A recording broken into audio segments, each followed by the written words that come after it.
আসসালামু আলাইকুম রহমতুল্লাহ। আমি অ্যাডভোকেট মাসুদুর রহমান বোনাফাইড ল একাডেমির পক্ষ থেকে আপনাদের জানাই স্বাগতম। প্রিয় বার কাউন্সিল এমসিকিউ পরীক্ষার্থীগণ, আজ আমি আলোচনা করব সাক্ষ্য আইন। বার কাউন্সিল এমসিকিউ পরীক্ষায় সাক্ষ্য আইন থেকে মোট 15টি প্রশ্ন আসে, আর এই প্রশ্নগুলো আসে খুবই গুরুত্বপূর্ণ যে ধারা, সেই ধারাগুলো থেকেই। সাক্ষ্য আইনের মোট ধারা আছে 167টি। সবগুলো ধারাই কিন্তু পরীক্ষার জন্য আপনার পড়তে হবে না। আর তাছাড়া এখন যে সময় বাকি আছে, এই সময়ে কিন্তু আপনি সব ধারা পড়তেও পারবেন না। তাহলে আপনাকে কি করতে হবে? আপনাকে সাজেশন ভিত্তিক পড়াশোনা করতে হবে। আর আমরা সেই কাজটা করেছি। আমরা প্রত্যেকটা আইন থেকে আমরা সাজেশন প্রস্তুত করেছি আপনাদের জন্য। আর তারই অংশ হিসাবে আজ আমি শুধু সাক্ষ্য আইন আলোচনা করব, যেখানে মোট 50টি ধারা আমরা সিলেক্ট করেছি, যেগুলো থেকে প্রশ্ন আসার সবচেয়ে বেশি সম্ভাবনা। তার মানে এই 50টি ধারা পড়েও আপনি সাক্ষ্য আইন থেকে ইনশাল্লাহ ভালোই প্রশ্ন কমন পাবেন।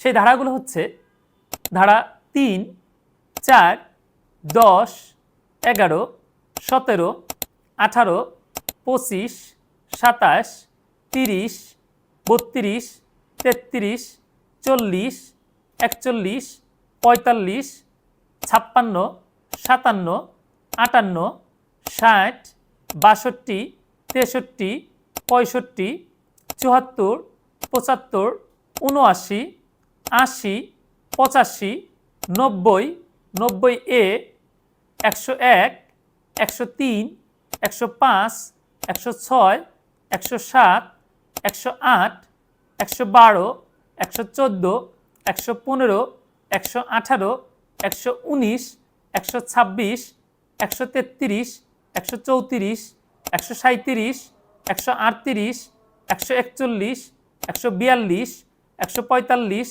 146, 154, 165।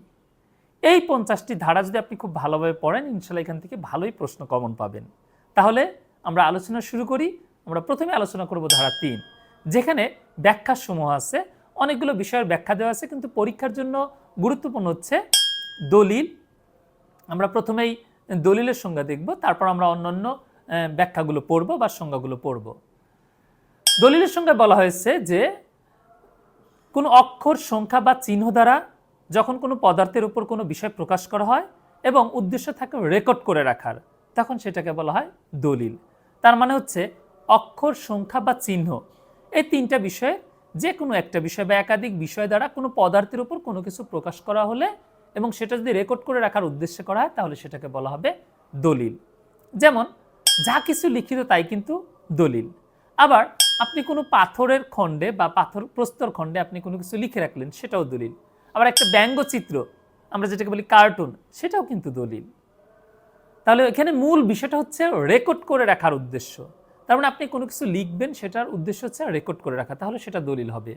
যেমন একটা সময় গাছের গায়ে আপনার বিভিন্ন ধরনের চিহ্ন দিয়ে আপনার সীমানা বোঝানো হতো বা দূরত্ব বোঝানো হতো, যে আপনি নির্দিষ্ট কোনো একটা দূরত্বে যেতে চাচ্ছেন, সেটা আপনার গাছের গায়ে লেখা থাকতো।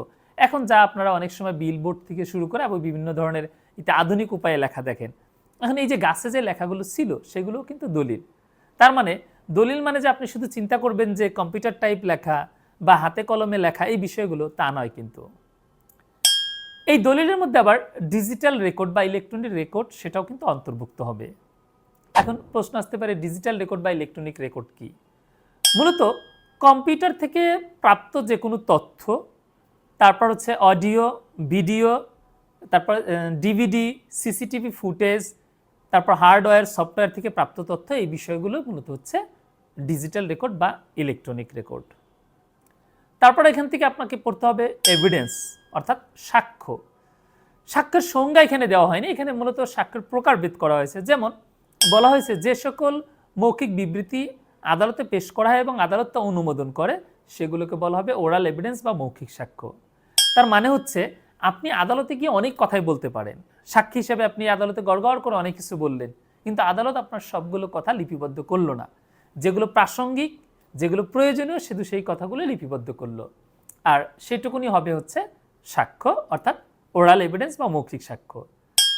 আবার যে সকল দলিল আদালতে পেশ করা হয় আদালতের পরিদর্শনের জন্য, অর্থাৎ ইন্সপেকশনের জন্য, আদালত যদি সেগুলো গ্রহণ করে, সেটাকে বলা হবে দালিলিক সাক্ষ্য। আর ফিজিক্যাল অর ফরেন্সিক এভিডেন্স অর্থাৎ শারীরিক বা বস্তুগত সাক্ষ্য, যেটা আপনার 2022 সালের সংশোধনের মাধ্যমে যুক্ত করা হয়েছে, সেই সাক্ষ্যের সংজ্ঞায় মূলত বলা হয়েছে যে শরীরের সকল উপাদান, ডিএনএ, তারপর চোখের ছাপ, আইরিশের ছাপ, হাতের তালুর ছাপ, রক্ত, বীর্য, চুল, এই বিভিন্ন মাধ্যমে যদি এরকম হয় যে কোনো একটা অপরাধ প্রমাণ হয় অথবা মিথ্যা প্রমাণ হয়, অথবা অপরাধীর সাথে অপরাধের অথবা অপরাধীর সাথে ভিকটিমের একটা সংযোগ স্থাপন হয়, তাহলে সেক্ষেত্রে সেটাকে বলা হবে ফিজিক্যাল অর ফরেন্সিক এভিডেন্স। তার মানে হচ্ছে আপনার এই যে রক্ত, বীর্য, চুল, এগুলোর মাধ্যমে কি হয়, একজন ব্যক্তিকে কিন্তু শনাক্ত করা সহজ হয়। যেমন একটা মৃতদেহ পাওয়া গেল, সেই মৃতদেহের পাশে কোনো একজন ব্যক্তির পায়ের ছাপ আছে, সেই পায়ের ছাপটা সংগ্রহ করে সেই ব্যক্তিকে কিন্তু শনাক্ত করা সম্ভব হবে যে এই পায়ের ছাপটা কার। অথবা ভিকটিমের গায়ে যে রক্ত, সেটা অন্য মানুষের, সেই অন্য মানুষটাকে কিন্তু আপনার শনাক্ত করা যাবে সেই রক্ত পরীক্ষা করার মাধ্যমে, ডিএনএ টেস্টের মাধ্যমে, তারপর মাথার চুল সহ শরীরের অন্যান্য উপাদান, তারপর হাতের তালুর ছাপ, পায়ের ছাপ, এগুলোর মাধ্যম দিয়ে কি হয়, আপনার কোনো একটা ঘটনার সত্যতা আপনার প্রমাণ করা সহজ হয়, অথবা মিথ্যা প্রমাণ করা সহজ হয়, অথবা অপরাধীর সাথে অপরাধের একটা সম্পর্ক কিন্তু এখানে স্থাপন হয়। কীরকম? যেমন ধর্ষণ মামলায় আপনার ডিএনএ টেস্ট করার মাধ্যমে মূলত জানা যায় যে ধর্ষক কে। তার মানে এখানে আপনার সিমেন সেটা টেস্ট করে এবং ডিএনএ টেস্ট করে, এগুলোর মাধ্যমে মূলত হচ্ছে আপনার ধর্ষককে সহজেই ফাইন্ড আউট করা যায়। আর এই ফরেন্সিক এভিডেন্সের এই বিধানটা 2022 সালে যুক্ত করা হয়েছে। এরপর আমরা আলোচনা করব ধারা 4, যেখানে মে প্রিজিউম, শ্যাল প্রিজিউম এবং কনক্লুসিভ প্রুফ নিয়ে আলোচনা করা হয়েছে। এই আইনের কোথাও যদি মে প্রিজিউম এই বিষয়টি থাকে, তাহলে আদালত সেক্ষেত্রে সেটাকে সত্য বলে ধরে নিতে পারে অথবা প্রমাণ করার নির্দেশ দিতে পারে। তার মানে মে প্রিজিউমের ক্ষেত্রে আদালতের হাতে অপশন হচ্ছে দুইটি, হয় সেটাকে সত্য বলে ধরে নিবে অথবা ওই পক্ষকে বলবে যে আপনি এটা প্রমাণ করুন। আর এই আইনের যেখানে শ্যাল প্রিজিউম থাকবে, সেটাকে আদালত সত্য বলে ধরে নিবে যতক্ষণ না সেটা মিথ্যা প্রমাণিত হয়। তার মানে শ্যাল প্রিজিউম থাকলে সেক্ষেত্রে আদালত এটাকে সত্য হিসাবে ধরে নিবে। তবে মিথ্যা প্রমাণের যেহেতু সুযোগ আছে, তার মানে হচ্ছে এটা রিভাটেবল, অর্থাৎ যুক্তি দ্বারা খণ্ডনযোগ্য। মে প্রিজিউম এবং শ্যাল প্রিজিউম এই দুটো বিষয়ই যুক্তি দ্বারা খণ্ডনযোগ্য, যেটাকে আমরা বলছি রিভাটেবল। তার মানে এই মে প্রিজিউম বা শ্যাল প্রিজিউমের বিষয়ে আদালত যদি কোনো ধরনের প্রিজাম্পশন করে, সেই বিষয়টাতে আপনার সাক্ষী দিয়ে বা সাক্ষ্য দিয়ে সেটাকে মিথ্যা প্রমাণ করা যাবে। এরপর আছে কনক্লুসিভ প্রুফ, অর্থাৎ চূড়ান্ত প্রমাণ। কোনো একটা ঘটনা যখন আরেকটা ঘটনার চূড়ান্ত প্রমাণ, তখন একটা ঘটনা প্রমাণ হলে আরেকটা ঘটনার বিষয়ে কোনো সাক্ষ্য দেওয়া যাবে না, কারণ সেটা এক্সক্লুসিভ হয়ে যাবে, অর্থাৎ কনক্লুসিভ প্রুফ হয়ে যাবে। এই কারণে এই বিষয়টা রিভাটেবল না, অর্থাৎ যুক্তি দ্বারা খণ্ডনযোগ্য না। তাহলে মে প্রিজিউম এবং শ্যাল প্রিজিউমের ক্ষেত্রে সাক্ষ্য দিয়ে সেটা মিথ্যা প্রমাণ করা যায়, কিন্তু কনক্লুসিভ প্রুফের ক্ষেত্রে কোনো ধরনের কোনো সাক্ষ্য প্রমাণাদি দেওয়া যায় না। আর সাক্ষ্য আইনের ধারা 41 এবং ধারা 112তে আমরা এই কনক্লুসিভের বিষয়টা পাবো। এরপর আমরা আলোচনা করব ধারা 10।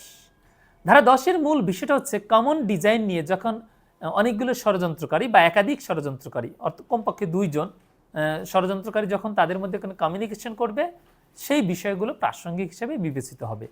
তার মানে এখানে কমন ডিজাইন শব্দটা গুরুত্বপূর্ণ এবং মূল বিষয়বস্তুটা গুরুত্বপূর্ণ। বিষয়বস্তু কি? ষড়যন্ত্রকারীদের ষড়যন্ত্র, আপনার কাজ এবং সেই কাজের মাধ্যমে তাদের মধ্যে যত ধরনের যোগাযোগ হবে, সবগুলো বিষয় একটা অপরাধের সাথে সম্পর্কিত বিধায় প্রাসঙ্গিক বলে গণ্য হবে।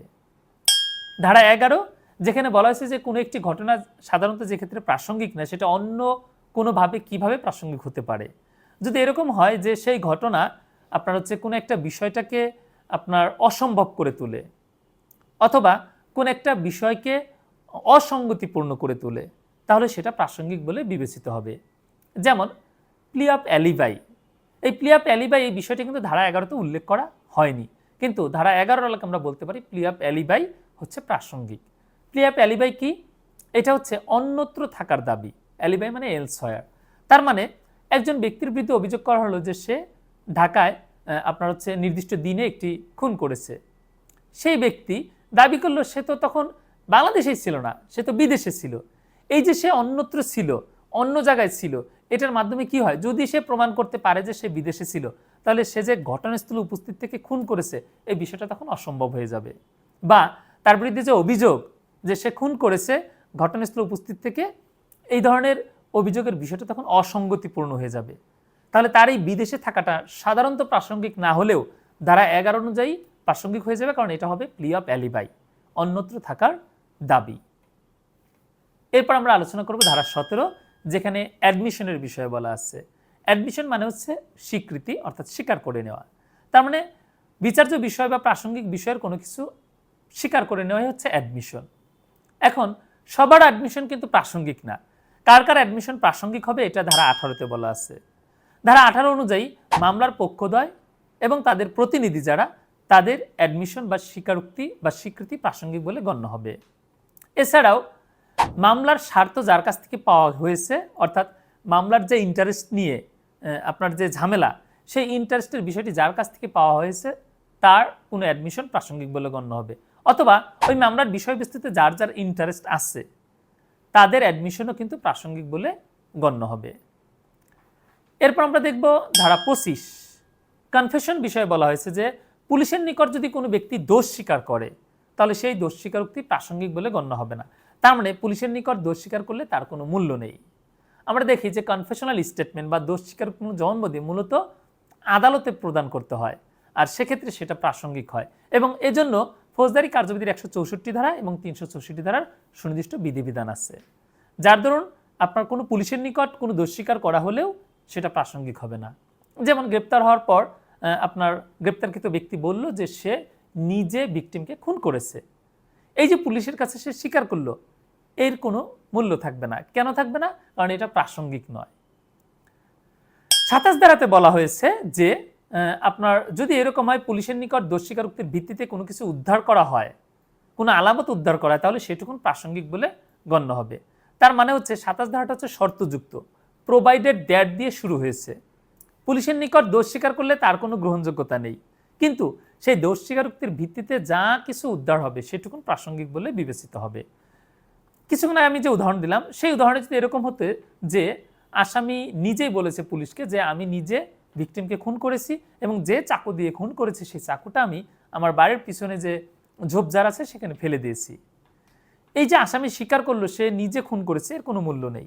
কিন্তু সে যে চাকু দিয়ে খুন করেছে এবং সেটা যে আপনার বাড়ির পিছনে ফেলে এসেছে এবং সেটা যদি পুলিশ গিয়ে উদ্ধার করে, ওইটুকুন প্রাসঙ্গিক বলে গণ্য হবে।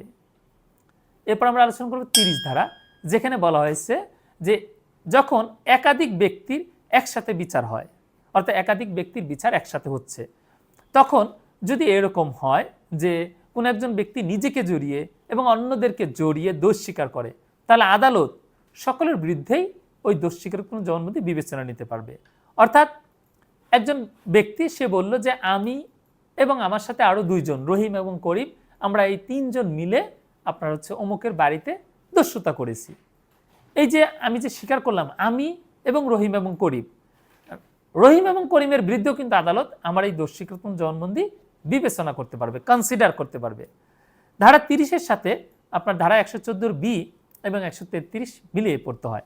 আমরা ধারা 133 পড়ার সময় এই বিষয়টি একসাথে আলোচনা করব।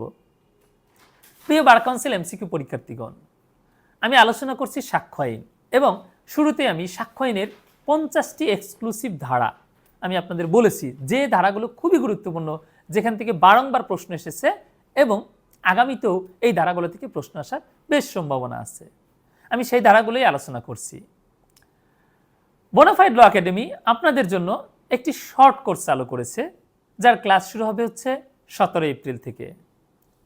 তবে ভর্তি হতে হবে 10 এপ্রিলের মধ্যে, কারণ আমরা এই কোর্সে মাত্র 100 জনকে সুযোগ দিব। 100 জন হয়ে গেলে আমরা এই কোর্সে ভর্তি বন্ধ করে দিব। কোর্স ফি মাত্র 2000 টাকা, আর এই 2000 টাকা দিয়ে ভর্তি হয়ে আপনি পাচ্ছেন 16টি এক্সক্লুসিভ ক্লাস এবং সবগুলো ক্লাসের রেকর্ড, সেই সাথে বোনাফাইড ল একাডেমি যে সাজেশন ভিত্তিক শর্ট নোট প্রস্তুত করেছে সেই শর্ট নোটের PDF কপি আপনারা সম্পূর্ণ ফ্রিতে পাবেন। তার মানে মাত্র 2000 টাকা দিয়ে আপনি পাচ্ছেন 16টি ক্লাস, সবগুলো ক্লাসের রেকর্ড থাকবে, অর্থাৎ আপনি রেকর্ডিং শুনতে পারবেন। পাশাপাশি বোনাফাইড ল একাডেমি কর্তৃক প্রকাশিত যে হ্যান্ডনোট, সেই হ্যান্ডনোটের PDF কপি আপনারা হোয়াটসঅ্যাপের মাধ্যমে সম্পূর্ণ ফ্রিতে পেয়ে যাবেন। তবে শর্ত হচ্ছে ভর্তি হতে হবে 10 এপ্রিলের মধ্যে এবং যত দ্রুত সম্ভব, কারণ 100 জন হয়ে গেলেই কিন্তু আমরা এই ভর্তি ক্লোজ করে দিব। আর আমাদের এই সম্পূর্ণ কোর্সটি হবে অনলাইনে, ক্লাসগুলো হবে জুম মিটিংয়ের মাধ্যমে। যারা ভর্তি হতে ইচ্ছুক ক্যাপশনে যে মোবাইল নাম্বার আছে সেই মোবাইল নাম্বারে যোগাযোগ করে ভর্তি হতে পারবেন। আমি আবারও খেয়াল করিয়ে দিচ্ছি, এই কোর্সটি হবে হচ্ছে সাজেশন ভিত্তিক। তার মানে হচ্ছে আপনারা যারা আগে পড়াশোনা করেছিলেন ভুলে গিয়েছেন, অথবা যারা অল্প অল্প পড়াশোনা করেছেন এখন এই সময়ের মধ্যে বিস্তারিত পড়া সম্ভব না, অথবা যারা একদমই শুরু করতে পারেননি কিন্তু পরীক্ষাতে অংশগ্রহণ করতে হবে, সেক্ষেত্রে আপনাকে কি করতে হবে? এই সাজেশন ভিত্তিক পড়াশোনা করতে হবে। আর সেই কাজটি করে দিয়েছে বোনাফাইড ল একাডেমি। তার মানে 16টি ক্লাস হলেও মূলত এই ক্লাসে পড়ানো হবে সেই সকল বিষয়ই যে বিষয়গুলো থেকে মূলত প্রশ্ন আসার বেশি সম্ভাবনা আছে। তো যারা ভর্তি হতে ইচ্ছুক তারা আর দেরি না করে ক্যাপশনে যে মোবাইল নাম্বার আছে সেই নাম্বারে যোগাযোগ করে ভর্তি হয়ে যাবেন। প্রিয় বার কাউন্সিল এমসিকিউ পরীক্ষার্থীগণ, আমি আলোচনা করছি সাক্ষ্য আইন। এখন আমি আলোচনা করব সাক্ষ্য আইনের 32 ধারা, যেখানে আপনার ডাইং ডিক্লারেশন সম্পর্কে বলা আছে, তবে অন্যান্য বিষয় এখানে আলোকপাত করা হয়েছে, তবে গুরুত্বপূর্ণ হচ্ছে ডাইং ডিক্লারেশন। মূলত ধারা 32-এ বলা হয়েছে যদি কোনো ব্যক্তি মারা যায়, অথবা যদি কোনো ব্যক্তিকে খুঁজে পাওয়া না যায়, অথবা যদি কোনো ব্যক্তি সাক্ষ্য দেওয়ার অযোগ্য হয়ে পড়ে, অথবা যদি কোনো ব্যক্তিকে আদালতে হাজির করার সময় ও ব্যয় সাপেক্ষ যা আদালতের কাছে অযৌক্তিক মনে হয়, সেক্ষেত্রে সেই ব্যক্তির পূর্ববর্তী কোনো বিবৃতি প্রাসঙ্গিক বলে গণ্য হবে। কখন? এই 4টা ক্ষেত্রে। আমি আবারও বলছি, সে ব্যক্তি মারা গেলে, তাকে খুঁজে পাওয়া না গেলে, সে সাক্ষ্য দেওয়ার অযোগ্য হয়ে পড়লে, অথবা তাকে আদালতে হাজির করার সময় ও ব্যয় সাপেক্ষ হলে। এখন এখানে মোট 8টা ক্ষেত্র আছে, সেই ক্ষেত্রগুলোতে এই বিবৃতিগুলো প্রাসঙ্গিক হবে। তবে পরীক্ষার জন্য সবগুলো ক্ষেত্র গুরুত্বপূর্ণ না, সবচেয়ে বেশি গুরুত্বপূর্ণ হচ্ছে 32 ধারার উপধারা 1-এ যে মৃত্যুকালীন ঘোষণা বা ডাইং ডিক্লারেশনের বিষয়টি। এখানে বলা হয়েছে যে মারা যাওয়ার পূর্বে যদি কোনো ব্যক্তি তার মৃত্যুর কারণ সম্পর্কে কোনো বিবৃতি, সেটা হোক লিখিত, হোক মৌখিক, এমনকি ইশারা ইঙ্গিতের মাধ্যমে যদি কোনো বিবৃতি প্রদান করে, সেটা প্রাসঙ্গিক বলে গণ্য হবে।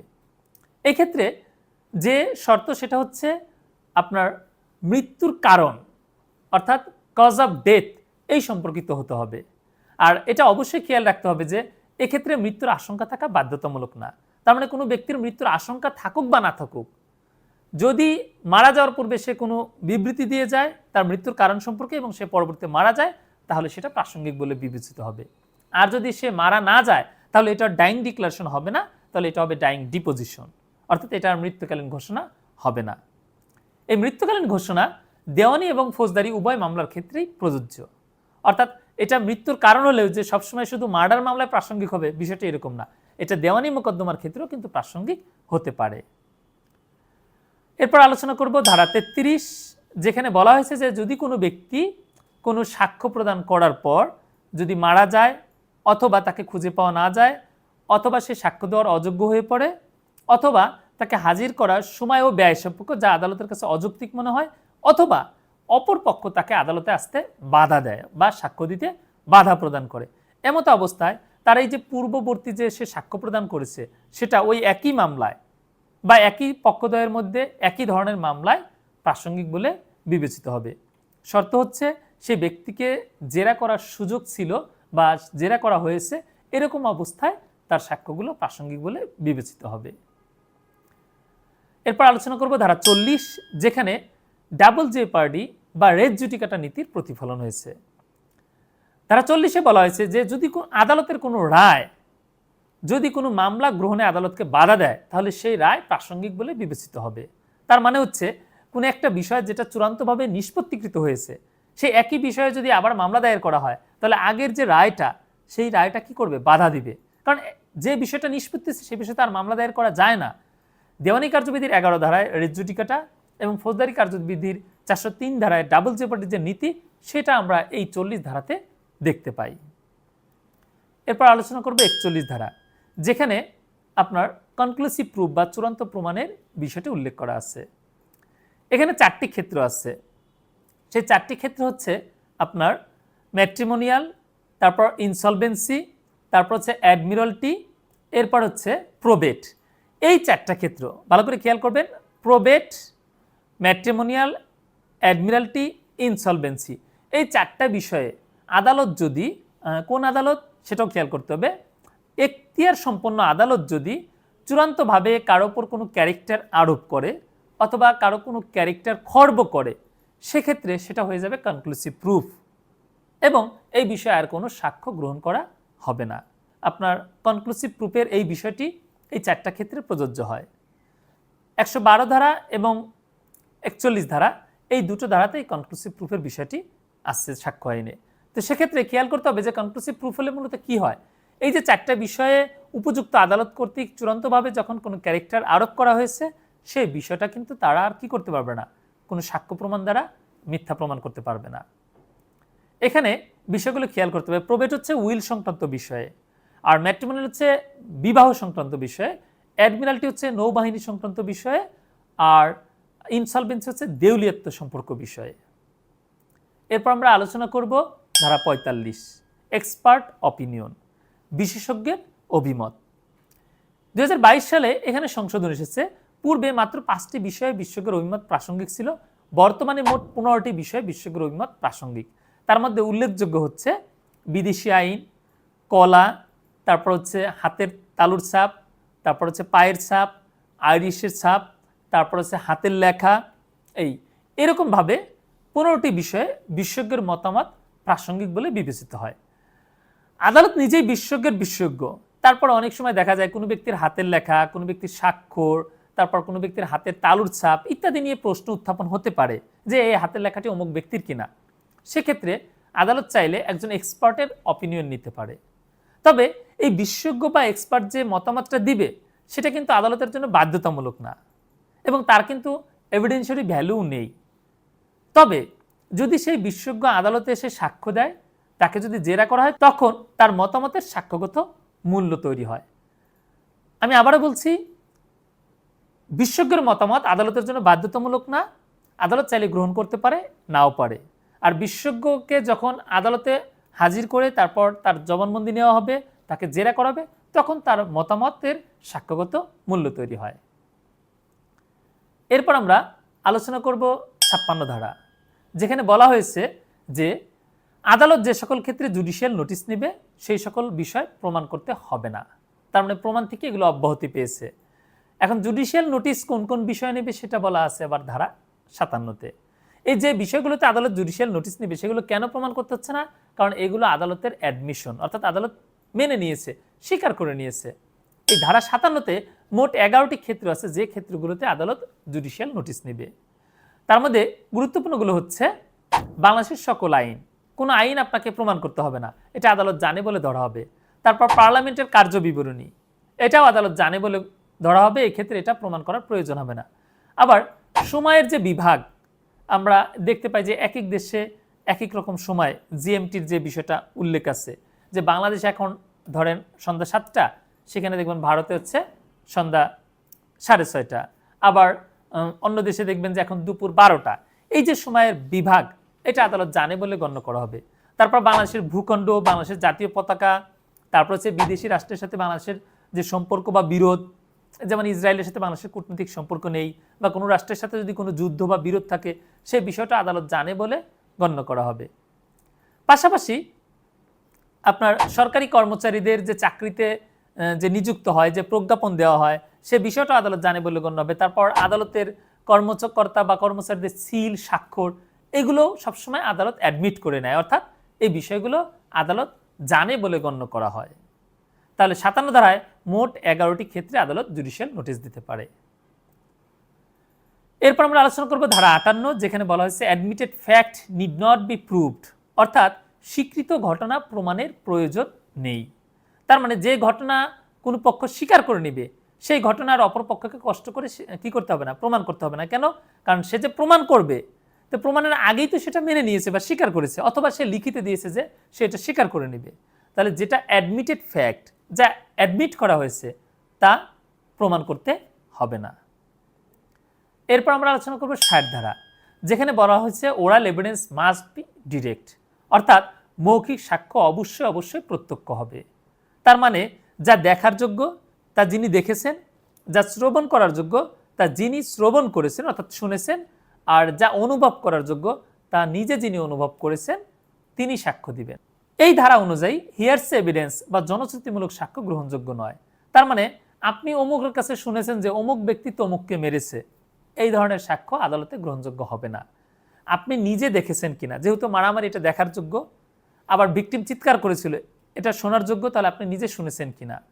তাহলে যা কিছু আপনি নিজে দেখেছেন বা নিজে শুনেছেন বা নিজে অনুভব করছেন সেই বিষয়ে আপনি সাক্ষ্য দিতে পারবেন।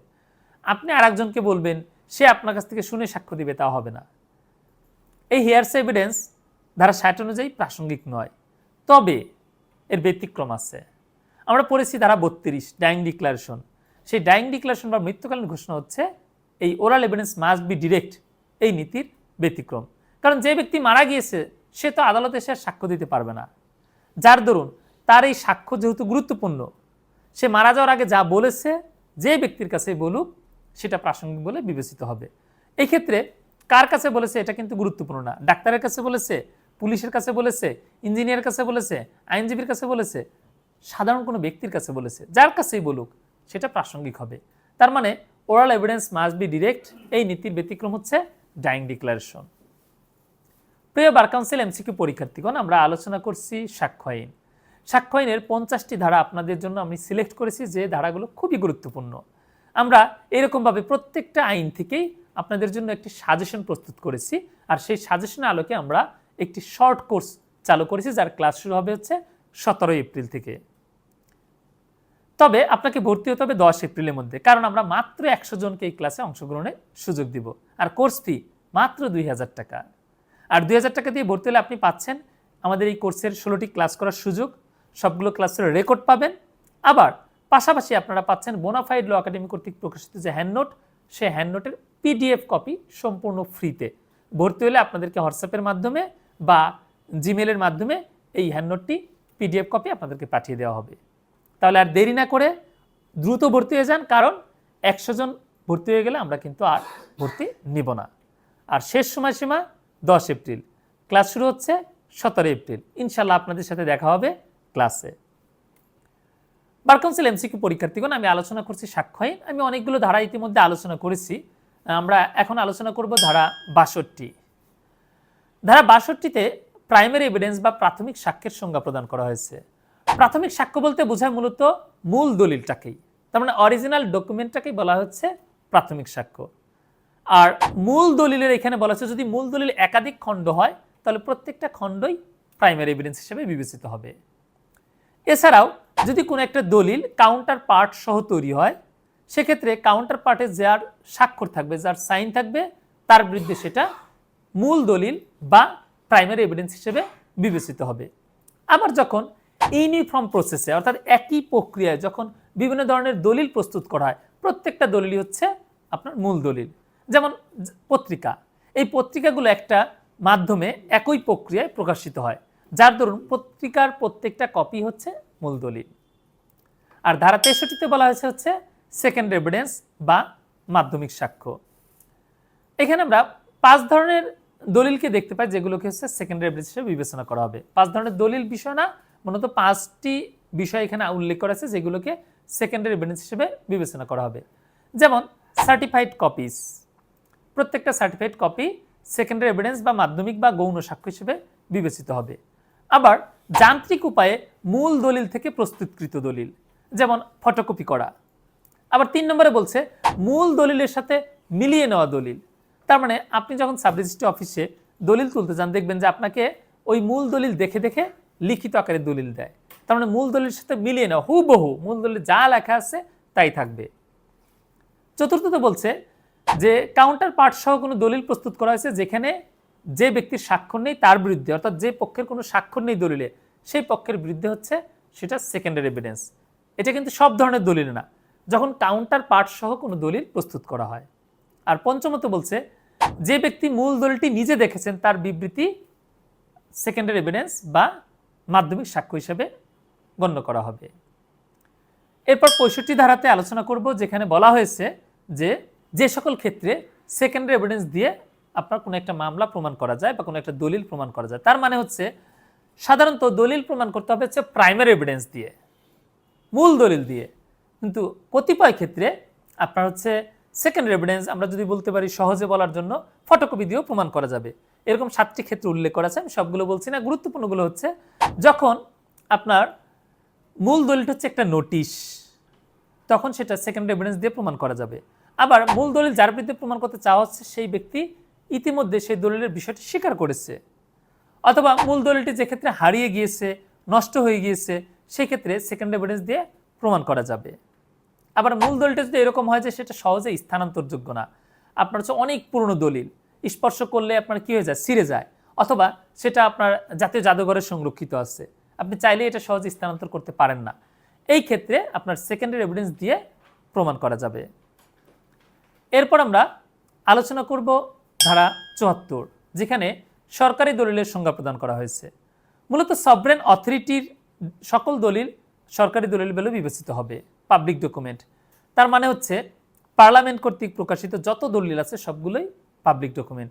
এছাড়াও বাংলাদেশ সরকার যে ৩টা বিভাগ আছে, সেই ৩টা বিভাগ কর্তৃক প্রকাশিত যে কোনো দলিল সরকারি দলিল বলে বিবেচিত হবে। শুধু প্রকাশিত না, যে কোনো প্রস্তুতকৃত দলিল, যেমন আপনার হচ্ছে লেজিসলেটিভ, জুডিশিয়াল, এক্সিকিউটিভ, এই যে 3টা বিভাগ আছে, এই 3 বিভাগের যাবতীয় দলিল সরকারি দলিল বলে বিবেচিত হবে। এছাড়াও আদালতের দলিল, তারপর হচ্ছে ট্রাইব্যুনালের দলিল, এগুলো সরকারি দলিল। এছাড়া বলা হয়েছে যে ব্যক্তিগত দলিলের সরকারি সংরক্ষণ, যেমন আপনার পর্চা, যেমন নকশা, বিভিন্ন ধরনের দলিল, এগুলো ব্যক্তিগত তথ্য সম্বলিত, কিন্তু সেগুলো সংরক্ষণ করে কে? সরকার। এজন্য এগুলোকে সরকারি দলিল হিসেবে বিবেচনা করা হবে। সরকারি দলিল থেকে আপনার সাধারণত প্রশ্ন আসে যে এরকমভাবে নিচের কোনটি সরকারি দলিল। তার মানে হচ্ছে এই সরকারি দলিলের তালিকা আপনাকে জানতে হবে। আমি কয়েকটি সরকারি দলিলের তালিকা বলছি, যেমন আদালতের রায়, ডিক্রি, তারপর হচ্ছে আরজি, লিখিত জবাব, গ্রেপ্তারি পরোয়ানা, এগুলো হচ্ছে সরকারি দলিল হিসেবে বিবেচিত হবে। আর ধারা ৭৫ বলেছে বেসরকারি দলিলের সংজ্ঞা। সরকারি দলিল বাদে অন্য সকল দলিল হচ্ছে প্রাইভেট ডকুমেন্ট বা বেসরকারি দলিল।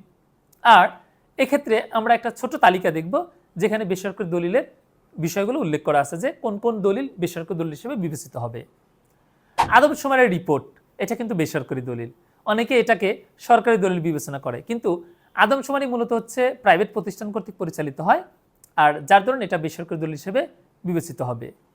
ফৌজদারি কার্যবিধির ২০২ ধারা মতে যে প্রতিবেদন, সেটাও কিন্তু বেসরকারি দলিল। এছাড়াও আপনার বয়স সংক্রান্ত বিষয়ে যদি কোনো ডাক্তার কোনো প্রত্যয়নপত্র দেয়, সেটা বেসরকারি দলিল। তাছাড়া ছড়া, কবিতা, উপন্যাস যেগুলো প্রকাশ করে কোনো ব্যক্তি, সেগুলো সব বেসরকারি দলিল। তার মানে সরকারি দলিল বাদে যা আছে সবগুলোই কিন্তু বেসরকারি দলিল হিসেবে বিবেচিত হবে। এরপর আমরা আলোচনা করব ৭৯ ধারা, যেখানে বলা হয়েছে সার্টিফাইড কপিজ সম্পর্কে আদালত শ্যাল প্রিজিউম করবে। অর্থাৎ যদি কোনো সার্টিফাইড কপি কোনো আদালতের সামনে পেশ করা হয়, আদালত সেটাকে সত্য বলে গণ্য করবে যতক্ষণ না সেটা মিথ্যা প্রমাণিত হচ্ছে। এরপর ধারা ৮৫, যেখানে পাওয়ার অফ অ্যাটর্নি বা আমমোক্তারনামা যে যথাযথভাবে সম্পাদন হয়েছে সেই বিষয়ে আদালত শ্যাল প্রিজিউম করবে বলে বলা হয়েছে। তার মানে কোনো একটা পাওয়ার অফ অ্যাটর্নি যখন আপনি আদালতের সামনে পেশ করবেন, আদালত সেটা যথাযথভাবে বা যথাযথ কর্তৃপক্ষ কর্তৃক সম্পাদিত হয়েছে বলেই আদালত সেটা বিবেচনা করবে, যতক্ষণ না সেটা অন্য পক্ষ মিথ্যা প্রমাণ করছে। এরপর আমরা আলোচনা করব ধারা ৯০ ধারায় বলা হয়েছে ৩০ বছরের পুরাতন দলিল যদি যথাযথ কর্তৃপক্ষ কর্তৃক আদালতে পেশ করা হয়, তাহলে সেটা যথাযথভাবে সম্পাদন হয়েছে বলে আদালত মে প্রিজিউম করবে। এটা অনেকেই ভুল করে ভাবেন যে শ্যাল প্রিজিউম, না, শ্যাল প্রিজিউম না, এটা মে প্রিজিউম। ৩০ বছরের পুরাতন দলিল যদি যে কর্তৃপক্ষের নিকট থেকে বা যে পক্ষের নিকট থেকে আদালতে পেশ করার কথা সেই পক্ষ কর্তৃক পেশ করা হয়, তাহলে সেটার সম্পাদন বিষয়ে আদালত মে প্রিজিউম করতে পারবে। অর্থাৎ সেটাকে আদালত সত্য বলে ধরে নিতে পারবে, অথবা ওই পক্ষকে বলতে পারবে যে এই দলিলটা যে সঠিকভাবে সম্পাদন করছে সেটা প্রমাণ করেন। এরপর ধারা ৯০A ২০২২ সালে ধারাটা যুক্ত করা হয়েছে। ৫ বছরের পুরাতন রেকর্ড সম্পর্কে বলা হয়েছে যে 5 বছরের পুরাতন ডিজিটাল রেকর্ড সম্পর্কে বলা হয়েছে যে এই সম্পর্কে আদালত মে প্রিজিউম করতে পারে যে এই ডিজিটাল রেকর্ডগুলো যথাযথভাবে সম্পাদন করা হয়েছে। এরপর আমরা আলোচনা করব ধারা ১০১, বার্ডেন অফ প্রুফ শুরু হয়েছে এখানে। ধারা ১০১-এ বলা হয়েছে যে যে ব্যক্তি কোনো ঘটনার অস্তিত্ব দাবি করে আদালতের কাছে কোনো রায় প্রার্থনা করে বা কোনো অধিকার প্রার্থনা করে, সেই ব্যক্তিকে সেই ঘটনার অস্তিত্ব প্রমাণ করতে হবে। তার মানে আপনি কোনো একটা ঘটনার প্রেক্ষাপট দাবি করে আদালতের কাছে কোনো অধিকার বা কোনো প্রতিকার প্রার্থনা করলেন, ওই ঘটনাটা যে ঘটেছে সেটা আপনাকেই প্রমাণ করতে হবে। আর এই ধারাটা ইঙ্গিত দেয় যে মূলত মামলার ক্ষেত্রে বাদী পক্ষ বা যে পক্ষ মামলা দায়ের করে সেই পক্ষই মামলাটা প্রমাণ করবে। আর ধারা ১০৩ আলোচনা করব, যেখানে বলা হয়েছে যে নির্দিষ্ট কোনো ঘটনা যে পক্ষ আদালতকে বিশ্বাস করাতে চায়, অর্থাৎ পার্টিকুলার কোনো ফ্যাক্ট যে পক্ষ আদালতকে বিশ্বাস করাতে চায় সেই পক্ষকেই মামলাটি প্রমাণ করতে হবে। এই পার্টিকুলার ফ্যাক্টের বিষয়টি কি? যেমন এক পক্ষ দাবি করলো যে, আমি পক্ষের নাম বলছি, ক দাবি করলো যে খ তার মোবাইল চুরি করেছে এবং খ যে তার মোবাইল চুরি করেছে এই কথা খ আবার গয়ের নিকট স্বীকার করেছে। খেয়াল করেন, খ যে মোবাইল চুরি করেছে এটা প্রমাণের দায়ভার কয়ের উপর 101 ধারা অনুযায়ী। তাহলে 103-এ আমি কেন এই উদাহরণ দিলাম? ওই যে ক যে বলল খ গয়ের নিকট এই মোবাইল চুরি করার কথা স্বীকার করেছে, অ্যাডমিট করেছে, এই বিষয়টা হচ্ছে পার্টিকুলার ফ্যাক্ট। এটা ককে প্রমাণ করতে হবে? 103 ধারা অনুযায়ী। আবার এই মামলাতেই যদি খ দাবি করে যে আমি মোবাইল চুরি করব কি, আমি তো ওই সময়টাতে হাসপাতালে ভর্তি ছিলাম, এবং সে ওই ধরনের ডকুমেন্ট হাজির করলো, সে যে তখন হাসপাতালে ভর্তি ছিল, অর্থাৎ সে যে প্লি অফ অ্যালিবাই দাবি করলো সে ঘটনাস্থলে ছিল না, এই বিষয়টা প্রমাণের দায়ভার ক্ষয়ের উপর বর্তাবে। তাহলে দেখেন 103 ধারা অনুযায়ী কিছু বিষয় আছে যে কখনো কখনো বাদীকে প্রমাণ করতে হচ্ছে, আবার কখনো কখনো সেটা আসামিকে প্রমাণ করতে হচ্ছে। মানে 103 ধারায় যে প্লি অফ অ্যালিবাই বলি বা পার্টিকুলার ফ্যাক্ট বলি, সেটা প্রমাণের দায়ভারের ক্ষেত্রে আমরা দেখতে পাচ্ছি যে কিছু বিষয় বাদীকে প্রমাণ করতে হয়, কিছু বিষয় আসামিকে প্রমাণ করতে হয়। এরপর আলোচনা করব 105 দ্বারা বলা হয়েছে যে অভিযুক্ত ব্যক্তি যদি দণ্ডবিধির সাধারণ ব্যতিক্রম দাবি করে, অর্থাৎ দণ্ডবিধির 4র্থ অধ্যায়ে যে জেনারেল এক্সেপশন আছে, সাধারণ ব্যতিক্রম আছে, সেই বিষয়টা যদি দাবি করে তাহলে সেটা সেই অভিযুক্ত ব্যক্তিকেই প্রমাণ করতে হবে, অর্থাৎ বার্ডেন অফ প্রুফ এক্ষেত্রে আসামির উপর।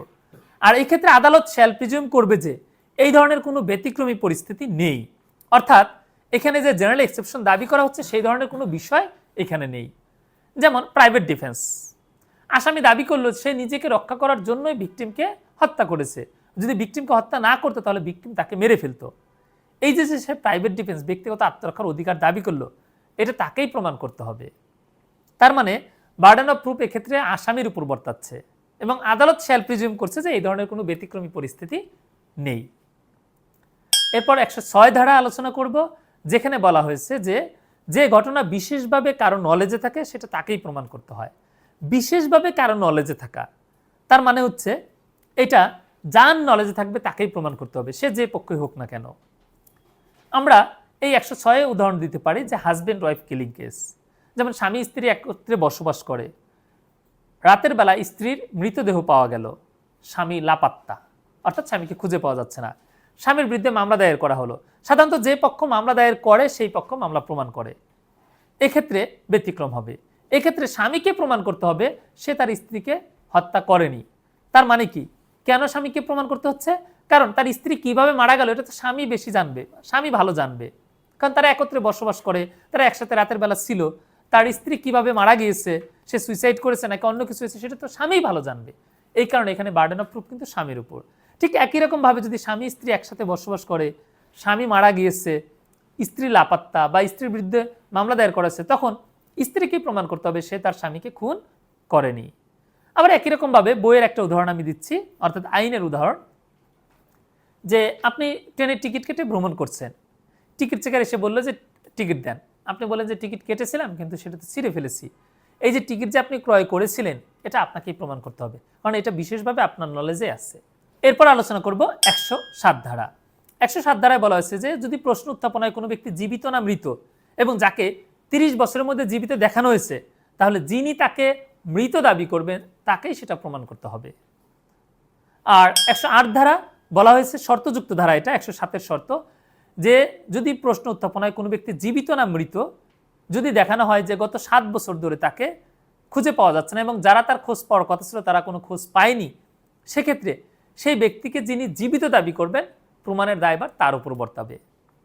এই 107 এবং 108 ধারা আপনাদের কাছে অনেক কঠিন মনে হয়, কারণ এক জায়গায় 30 বছর, এক জায়গায় 7 বছর, এক জায়গায় জীবিত মৃত, একটা জট পাকানো অবস্থা। এটা আমি খুব সহজ করে দিচ্ছি আপনাদের জন্য।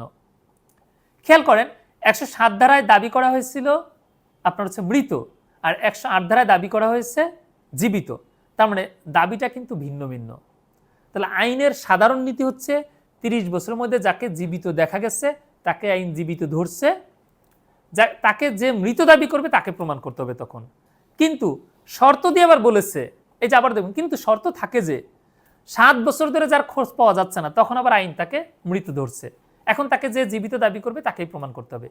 খেয়াল করে দেখেন, 30 বছরের মধ্যে জীবিত দেখা গেলে তাকে আইন জীবিত ধরছে, আবার শর্ত দিয়ে বলছে, কিন্তু 7 বছরের মধ্যে যদি খোঁজ না পাওয়া যায় তাহলে আবার সে মৃত। একটা উদাহরণ, ককে 2012 সালে গুম করলো। গুম হওয়ার পর ক জীবিত নাকি মৃত, এটা একটা প্রশ্ন উত্থাপন হলো 2016 সালে, অর্থাৎ 4 বছর পর। কয়ের স্ত্রী ব্যাংকে গিয়ে বলল যে আমার স্বামী মারা গিয়েছে, তার টাকাগুলো আমাকে দিয়ে দেন। ব্যাংক কর্তৃপক্ষ তখন বলল যে না, সে তো এই 4-5 বছর আগে এসে অ্যাকাউন্ট খুলেছে, সে তো জীবিত। এখন প্রমাণের দায়ভার কার উপর, ব্যাংক কর্তৃপক্ষের নাকি কয়ের স্ত্রীর? এক্ষেত্রে প্রমাণের দায়ভার কয়ের স্ত্রীর উপর বর্তাবে হবে, কারণ 107 অনুযায়ী ককে যেহেতু 30 বছরের মধ্যে জীবিত দেখা গেছে, তাহলে ক জীবিত বলে আইন গণ্য করছে। এক্ষেত্রে তাকে যেহেতু তার স্ত্রী মৃত দাবি করছে, প্রমাণের দায়ভার তার স্ত্রীর উপর বর্তাবে হবে।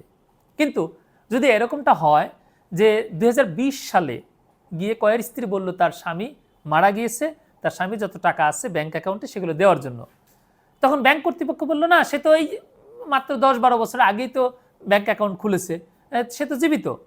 এখন দেখেন, ব্যাংক কর্তৃপক্ষ বলছে জীবিত আর তার স্ত্রী বলছে মৃত। আগেও তাই দাবি করেছিল, কিন্তু আগে প্রমাণের দায়ভার ছিল ওই মৃত ব্যক্তির স্ত্রীর উপর, অর্থাৎ কয়ের স্ত্রীর উপর। আর এখন এটা বর্তাবে হচ্ছে ব্যাংকের উপর, কারণ 7 বছর ধরে ককে খুঁজে পাওয়া যাচ্ছে না, এই বিষয়টা আপনার কয়ের স্ত্রী ইস্টাবলিশ করেছে। আর এই জন্য আইন এখন ককে মৃত হিসেবে গণ্য করছে, যার দরুন প্রমাণের দায়ভার বর্তাবে এখন ব্যাংক কর্তৃপক্ষের উপর। তার মানে খেয়াল করে দেখেন, 107-108 ধারায় মূলত দুটো বিষয়, একটা হচ্ছে কি দাবি করা হচ্ছে, আর আরেকটা বিষয় হচ্ছে 30 বছর আর 7 বছরের বিষয়টা। এই দুটো বিষয় বুঝলে কিন্তু আপনাদের কাছে এই ধারাটা আর জটিল মনে হবে না। প্রিয় বার কাউন্সিল এমসিকিউ পরীক্ষার্থীগণ, আমি আলোচনা করছি সাক্ষ্য আইন। সাক্ষ্য আইন থেকে এমসিকিউ পরীক্ষায় মোট 15টি প্রশ্ন আসে। এজন্য আপনারা অনেকগুলো ধারা পড়ে থাকেন, কিন্তু এই স্বল্প সময়ে আপনাদের এত ধারা পড়া সম্ভব নয়, কারণ আইন তো একটা না, মোট 7টা আইন আপনাকে পড়তে হবে। এই 7টা আইন পড়তে গেলে কিন্তু আপনি যথেষ্ট সময় পাবেন না যদি আপনি বিস্তারিত পড়তে চান। সেক্ষেত্রে আপনার কিন্তু সম্ভাবনা আছে যে পূর্ণাঙ্গ প্রস্তুতি নেওয়াই সম্ভব হচ্ছে না। যার দরুন বোনাফাইড ল একাডেমি আপনাদের জন্য প্রস্তুত করেছে একটা স্পেশাল সাজেশন, অর্থাৎ প্রত্যেকটা আইন থেকে আমরা স্পেশাল কিছু ধারা সিলেক্ট করছি, যে ধারাগুলো থেকে বিগত সালে প্রশ্ন এসেছে এবং আগামীবার প্রশ্ন আসতে পারে। আর সেই সাজেশনের আলোকেই আমরা একটি কোর্স চালু করেছি, সেটা হচ্ছে শর্ট কোর্স। ক্লাস শুরু হবে হচ্ছে 17 এপ্রিল থেকে, ভর্তি হতে হবে 10 এপ্রিলের মধ্যে, কারণ আমরা মাত্র 100 জনকে সুযোগ দিব। আর কোর্স ফি হচ্ছে মাত্র 2000 টাকা।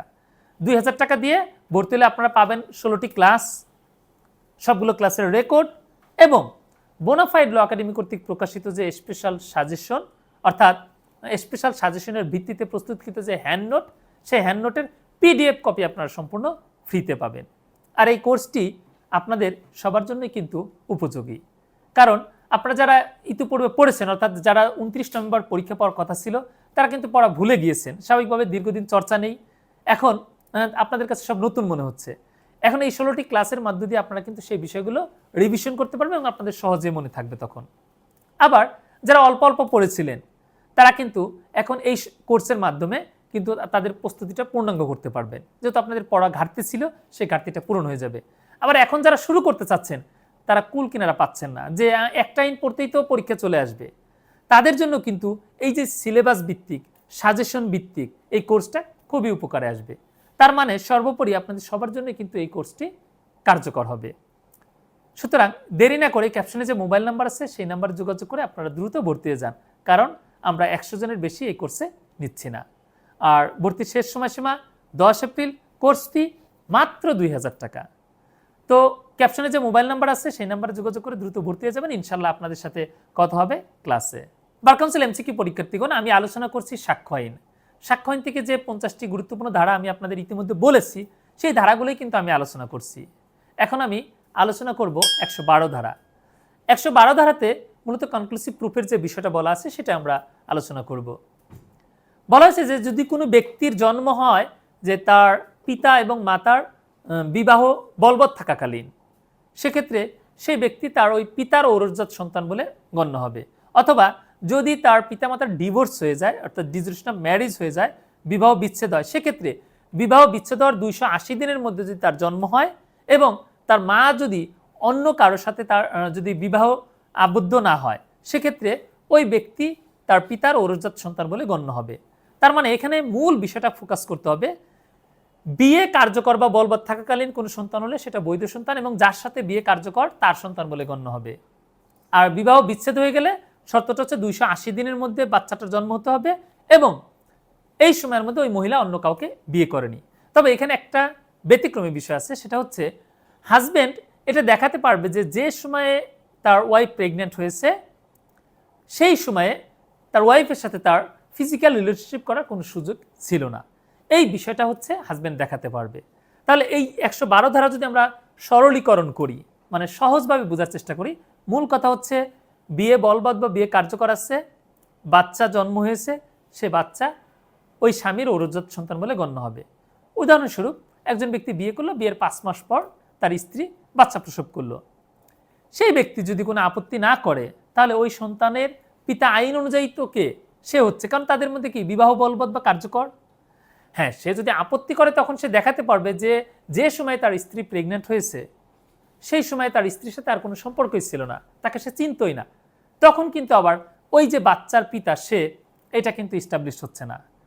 আর সে যদি কোনো ধরনের কোনো দাবি না করে বা কোনো বিরোধিতা না করে তখন কিন্তু কি ইস্টাবলিশ হচ্ছে, এই বাচ্চা তার। কেন? কারণ তার স্ত্রীর সাথে তার বিবাহ বলবৎ আছে।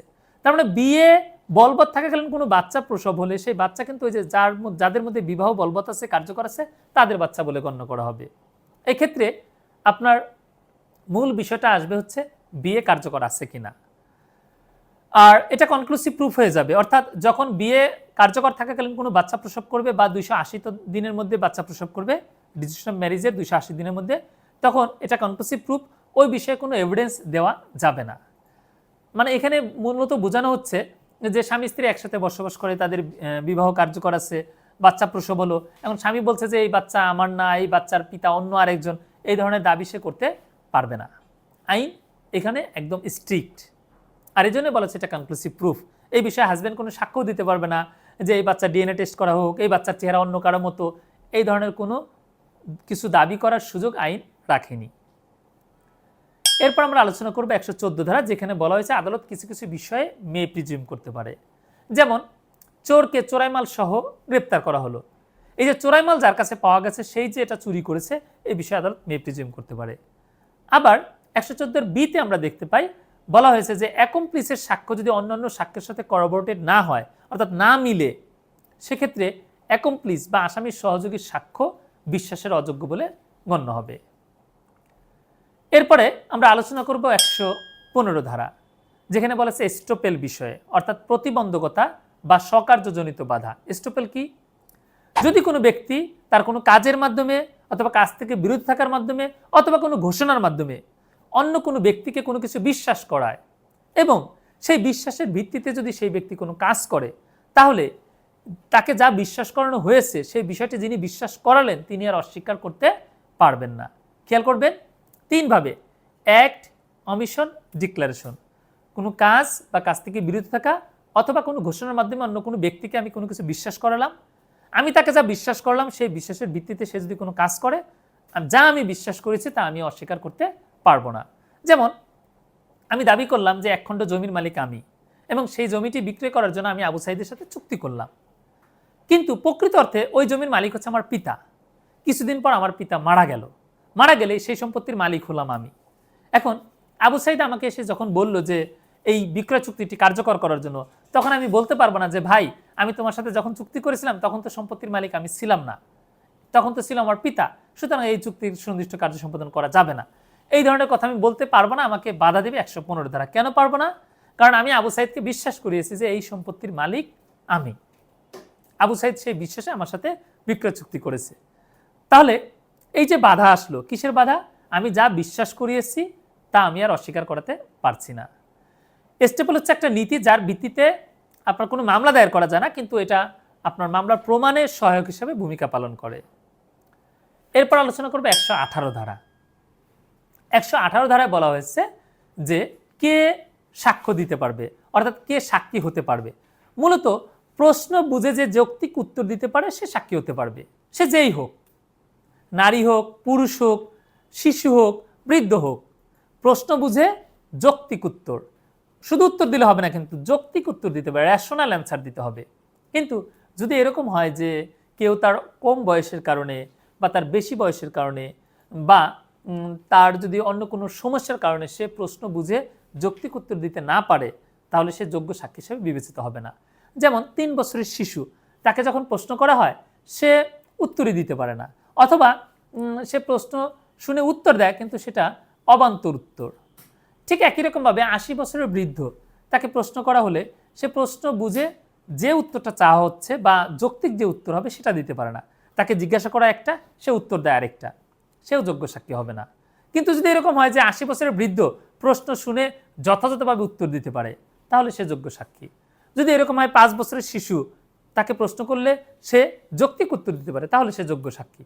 তার মানে এখানে বয়স বিষয় না, বিষয় হচ্ছে প্রশ্ন শুনে যৌক্তিক উত্তর দিতে পারার সক্ষমতা। আর এই জন্য বলা হয়েছে যদি কোনো উন্মাদ ব্যক্তি, আনসাউন্ড মাইন্ড ব্যক্তি, সেও যদি প্রশ্ন শুনে যদি যৌক্তিক উত্তর দিতে পারে, তাহলে সেও যোগ্য সাক্ষী। আর 119 ধারা বলা হয়েছে বোবা সাক্ষীর কথা, ডাম উইটনেস। একজন বোবা যে কথা বলতে পারে না, সেও সাক্ষ্য দিতে পারবে, তবে সে সাক্ষ্য দিতে পারবে ইশারা ইঙ্গিতের মাধ্যমে, লিখে। সেক্ষেত্রে আদালতে তাকে উপস্থিত হতে হবে, আদালতের সামনে তাকে লিখে সাক্ষ্য দিতে হবে অথবা ইশারা ইঙ্গিতের মাধ্যমে সাক্ষ্য দিতে হবে। তবে সে যেভাবেই সাক্ষ্য দিক না কেন, ইশারা ইঙ্গিতের মাধ্যমেই দিক আর লিখে দিক, সেটাকে আপনার ওরাল এভিডেন্স হিসেবেই গণ্য করা হবে। তার মানে বোবা একজন যোগ্য সাক্ষী হিসেবে বিবেচিত হবে, যা 119 ধারাতে বলা হয়েছে। এরপর ধারা 126, প্রফেশনাল কমিউনিকেশন, পেশাগত যোগাযোগ। আইনজীবীর সাথে তার মক্কেল যে যোগাযোগ করবে, তাদের যে পেশাগত যোগাযোগ হবে, সেই বিষয়ে আইনজীবী সাক্ষ্য দিতে পারবে না বা সেই বিষয়টি কখনো কোথাও প্রকাশ করতে পারবে না। যার দরুন বলা হয় যে আইনজীবীর সাথে যে যোগাযোগ সেটা হচ্ছে কনফিডেন্সিয়াল, বিশ্বস্ত। আর এজন্যই আইনজীবীকে সব কিছু বলতে হয়, সেটা ভালো হোক আর মন্দ হোক, যত খারাপই হোক সেটা বলতে হয়। কারণ আইনজীবীর কাছে কোনো কিছু গোপন করলে সেটা সে ক্লায়েন্টের জন্যই ক্ষতিকর হয়। আর এজন্যই ক্লায়েন্ট যেহেতু সব কথাই বলবে আইনজীবীকে, তো আইনজীবী এই বিষয়টা বিশ্বস্ততার সাথে গোপন রাখবে, এটা কোনো কারো কাছে প্রকাশ করবে না, এমনকি কোনো আদালতে সেই বিষয়ে সাক্ষ্য দিতে পারবে না। যেমন একজন ব্যক্তি আইনজীবীর কাছে এসে বলল যে আমি অমুককে খুন করেছি, আপনি আমাকে এই মার্ডার মামলা থেকে বাঁচান। সেই আইনজীবীর কাছে যেহেতু স্বীকার করা হয়েছে, সেই আইনজীবী কখনো বলতে পারবে না যে ওই আপনার ব্যক্তি আমার কাছে নিজে স্বীকার করেছে সে অমুককে খুন করেছে। এই বিষয়ে আইনজীবী সারাদিন ভরে যদি বলে, তারপরেও আদালত সেটাকে গ্রাহ্য করবে না, কারণ এই আইনজীবী এটা প্রকাশ করতে পারবে না। তাহলে আইনজীবীর সাথে যে ধরনের যোগাযোগ আছে, সেই যোগাযোগগুলো কি হয় না, আপনার সেই বিষয়ে প্রকাশ করা যায় না এবং সেই বিষয়ে সাক্ষ্য দেওয়া যায় না। তবে এখানে ব্যতিক্রমী বিষয় আছে। যদি এরকম হয় মক্কেল কোনো একটা বিষয় প্রকাশ করার জন্য আইনজীবীকে সম্মতি দেয় বা তাকে বলে যে ঠিক আছে আপনি এই বিষয়টা প্রকাশ করতে পারবেন, তখন আইনজীবী প্রকাশ করতে পারবে। এছাড়াও যদি কোনো ব্যক্তি অপরাধ করার প্রস্তাব নিয়ে আইনজীবীর কাছে আসে, যেমন একজন আসলে যে একটা জাল দলিল তৈরি করে অমুক সম্পত্তির মালিক আমাকে আপনি করে দেন, আমি আপনাকে এই ফি দিব, এই যে অপরাধের প্রস্তাব নিয়ে আইনজীবীর কাছে আসা, এই বিষয়ে আইনজীবী কি করতে পারবে, সাক্ষ্য দিতে পারবে। অথবা মামলা গ্রহণের পর যদি আইনজীবী নোটিশ করে যে মামলা দায়ের করার পর পরবর্তীতে কোনো একটা প্রতারণা ক্লায়েন্ট করেছে, সেই বিষয়টাতেও আইনজীবী সাক্ষ্য দিতে পারবে। যেমন একটা বাটানো মামলা দায়ের করেছে, আইনজীবী ভালোভাবে সঠিকভাবে সম্পাদন করেছে, সঠিকভাবে সব কিছু ঠিকঠাকভাবে আপনার মামলা দায়ের হয়েছে। মামলা পরিচালনাকালীন আইনজীবী খেয়াল করলো যে একটা জাল দলিল প্রস্তুত করেছে বাদীপক্ষ, এবং সেটা আইনজীবীকে না জানিয়ে, এই বিষয়ে আইনজীবী সাক্ষ্য দিতে পারবে। কিন্তু যদি কোনো ব্যক্তি অপরাধ করে সে আইনজীবীর দ্বারস্থ হয়, সেই বিষয়ে আইনজীবী সাক্ষ্য দিতে পারে না। ধারা 133, অ্যাকমপ্লিসের সাক্ষ্য। বলা হয়েছে যে আসামির সহযোগী সাক্ষ্য যদি অন্য সাক্ষ্য দ্বারা সমর্থিত নাও হয়, তার ভিত্তিতে সাজা দিলে সেই সাজা কিন্তু অবৈধ হবে না, বাতিল হবে না। তার মানে হচ্ছে আসামির সহযোগীর সাক্ষ্যের কিন্তু গুরুত্ব আছে। যদিও 114 বি ধারায় বলা হয়েছে আসামির সহযোগীর সাক্ষ্য অন্য সাক্ষ্য দ্বারা সমর্থিত না হলে তা বিশ্বাসের অযোগ্য, কিন্তু 133 ধারায় বলা হয়েছে যে সেই সাক্ষ্যের ভিত্তিতে আবার সাজা দেওয়া যাবে, রায় দেওয়া যাবে। তার মানে সেই সাক্ষ্যের গুরুত্ব আছে। ধারা 134, যেখানে নাম্বার অফ উইটনেস, সাক্ষীর সংখ্যা। একটা মামলা প্রমাণ করার জন্য সাক্ষীর কোনো নির্দিষ্ট সংখ্যা থাকবে না। একটা মামলা প্রমাণ করার জন্য সাক্ষীর কোনো নির্দিষ্ট সংখ্যা থাকবে না। কেন? কারণ সাক্ষী কতজন এটা গুরুত্বপূর্ণ বিষয় না। মামলা প্রমাণের জন্য যেটুকুন তথ্য প্রয়োজন, সেটুকুন যদি একজন সাক্ষীর মাধ্যমেও প্রমাণ করা যায়, তাতেও কি হবে, মামলা রায় দেওয়া যাবে। সুতরাং সাক্ষীর সংখ্যা কখনো মামলা প্রমাণে ইস্যু না, গুরুত্বপূর্ণ না। সাক্ষীর সাক্ষ্যটাই গুরুত্বপূর্ণ, যে সেই সাক্ষ্য সঠিক কিনা, সেই সাক্ষ্য যথাযথ কিনা। এরপর আলোচনা করব 137 ধারা, যেখানে আমরা দেখব যে জবানবন্দি অর্থাৎ এক্সামিনেশন সিফ, ক্রস এক্সামিনেশন এবং রি এক্সামিনেশনের সংজ্ঞা আছে। যে পক্ষ সাক্ষী হাজির করে সেই পক্ষ যখন সাক্ষীকে প্রশ্ন করে সেটাকে বলা হয় জবানবন্দি বা এক্সামিনেশন সিফ, আর যখন অপর পক্ষ তাকে প্রশ্ন করে সেই সাক্ষীকে তখন সেটাকে বলা হয় ক্রস এক্সামিনেশন বা জেরা। আর যে পক্ষ সাক্ষী হাজির করে সেই পক্ষ আদালতের কাছে অনুমতি নিয়ে জেরা করার পর আবারও যখন তার নিজের সাক্ষীকে প্রশ্ন করে তখন সেটাকে বলা হয় রি এক্সামিনেশন অর্থাৎ পুনঃজবানবন্দি। আর ধারা 138 বলেছে যে অর্ডার অফ এক্সামিনেশন অর্থাৎ কোনটার পর কোনটা হবে। এখানে আমরা দেখব প্রথমে হবে এক্সামিনেশন সিফ, এরপর হবে ক্রস এক্সামিনেশন, এরপর হবে রি এক্সামিনেশন, এরপর হবে ফার্দার ক্রস এক্সামিনেশন। তার মানে প্রথমে যে পক্ষ সাক্ষী আহ্বান করেছে সেই পক্ষ প্রথমে সাক্ষীকে প্রশ্ন করবে, যেটা হচ্ছে জবানবন্দি। জবানবন্দি হওয়ার পর অপর পক্ষ চাইলে, বাধ্যতামূলক না, অপর পক্ষ যদি চায় তাহলে তাকে জেরা করতে পারবে।